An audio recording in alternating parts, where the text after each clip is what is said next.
ناظرین السلام علیکم، پیش خدمت ایک نئے ٹاپک کے ساتھ سلطنت عثمانیہ کے بارے میں کوئی نہیں جو نہ جانتا ہو، سبھی جانتے ہیں، مسلم ہو یا غیر مسلم ہو، سبھی سلطنت عثمانیہ کے بارے میں جانتے ہیں۔ اب بات یہ ہے کہ ترک مسلمان کیسے ہوئے؟ کیا تلوار کے زور پر مسلمان ہوئے یا خود سے مسلمان ہوئے؟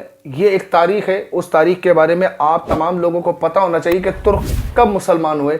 تو اسی حوالے سے ایک ڈاکومنٹری آپ کو دکھانے لگے، تو آپ آئیے ملاحظہ کیجئے، اس کے بعد اپنی رائے کومنٹ سیکشن میں ضرور دیجیے گا۔ تو چلتے ہیں ویڈیو کی جانب۔ اسلام کی آخری فوجوں میں سے ایک فوج ترک کب اور کیسے اسلام سے متعارف ہوئے؟ کیا وہ جبر کی وجہ سے مسلمان ہوئے جیسا کہ اکثر لوگ کہتے ہیں، یا کوئی اور وجہ تھی؟ ترکوں اور عربوں کے درمیان کیا ہوا تھا؟ ترک کیسے مسلمان ہوئے؟ ایک نظر ڈالتے ہیں۔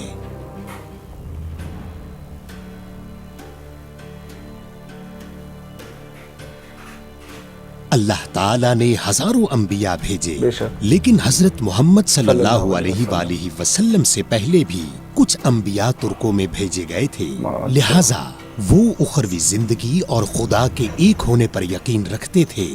وہ واحد قوم تھی جو بت پرست نہیں تھی اور ایک سچے خدا پر یقین رکھتی تھی۔ ایک بازنطینی مورخ سیموکاٹا نے ترکوں کے قبل از اسلام عقیدے کے بارے میں یوں کہا: ترک ایک خدا کے علاوہ کسی اور چیز کی عبادت نہیں کرتے ہیں۔ جس نے آسمان اور زمین کو پیدا کیا، وہ اس کے لیے گھوڑے، مویشی اور بھیڑیں قربان کرتے ہیں۔ چنانچہ اس کے کہنے کے مطابق ترکوں کا ایمان اسلامی عقیدے سے ملتا جلتا تھا۔ اس کے علاوہ ترکوں کی سمجھ، جو کہ آسمان ہمارا خیمہ، سورج ہمارا جھنڈا ہے، اسلامی فریضے کے مطابق پوری دنیا میں اسلام کو پھیلانے کی ایک اور مماثلت ہے۔ ترکوں میں اسلام پہلی بار کب آیا؟ ترکوں اور عربوں کے درمیان ابتدائی مارکے حضرت عمر رضی اللہ تعالی عنہ کے دور خلافت میں ہوئے۔ سن 642 میں مسلم فوج نے نہمند کی جنگ میں سلطنت فارس کو گرا دیا اور پھر آگے بڑھ کر قفقاز کے علاقے تک پہنچنے کے بعد خیگنت کی سرحدوں تک آ گئی۔ اس دوران ترکوں اور عربوں کے درمیان معمولی سرحدی تنازعات کی صورت میں ملاقاتیں ہوئیں۔ آپ صلی اللہ علیہ وآلہ وسلم نے فرمایا: ترکوں کو چھوڑ دو جب تک وہ تمہیں چھوڑ دیں۔ چونکہ عرب اس حدیث کو جانتے تھے، اس لیے انہوں نے ترکوں سے لڑنے سے گریز کیا۔ وہ ترکوں کو دین اسلام قبول کرنے سے روکنا نہیں چاہتے تھے۔ نتیجتاً رسول اللہ صلی اللہ علیہ وآلہ وسلم کی رحلت کے 10-15 سال بعد چند ترک باشندے اسلام سے متعارف ہونے لگے۔ جیسے ہی ترکوں نے بتدریج اسلام قبول کرنا شروع کیا، اموی خلافت کی قوم پرستانہ سوچ اور نو مسلموں کو دوسرے درجے کا شہری تصور کرنے کا نقطہ نظر اسلام کو پھیلانے میں ایک بڑی رکاوٹ بن گیا۔ اموی اس حد تک پہنچ گئے کہ ترکوں سے بھی لڑنے لگے۔ مزید یہ کہ جنگوں کے دوران امویوں کے غیر اسلامی اقدامات نے ترکوں کو اسلام سے اور بھی دور کر دیا، اور تب حال ہی میں مسلمان ہونے والے ترکوں نے امویوں کی وجہ سے اسلام چھوڑ دیا۔ امویوں کی ناانصافیوں کے سامنے ترکوں نے سوال کیا: کیا واقعی اسلام یہی ہے؟ ترک نہ صرف مسلمان نہیں ہوئے بلکہ اموی خلافت کی غیر اسلامی روش کی بدولت مذہب کو مزید جاننے سے رک گئے۔ بدقسمتی سے اموی مسلمانوں سمیت سب کو ستاتے رہے۔ شاید اسی وجہ سے لوگ اکثر پوچھتے ہیں: کیا ترک زبردستی مسلمان ہوئے؟ اس دور میں ترکوں پر امویوں کے ظلم و ستم کی وجہ سے ایک غلط تاثر پیدا ہوا کہ انہیں اسلام قبول کرنے پر مجبور کیا گیا تھا۔ اگر ترکوں کو مذہب تبدیل کرنے پر مجبور کیا گیا تھا تو دوبارہ اقتدار حاصل کرنے کے بعد وہ اپنے پرانے عقیدے کی طرف کیوں نہیں لوٹے؟ در حقیقت اس بات سے قطع نظر کہ اس طرح کا ظلم ہوا یا نہیں، اگر دل اسلام کو حق تسلیم نہ کرے تو انسان مسلمان نہیں ہوتا۔ اسلام اپنے جوہر میں کسی بھی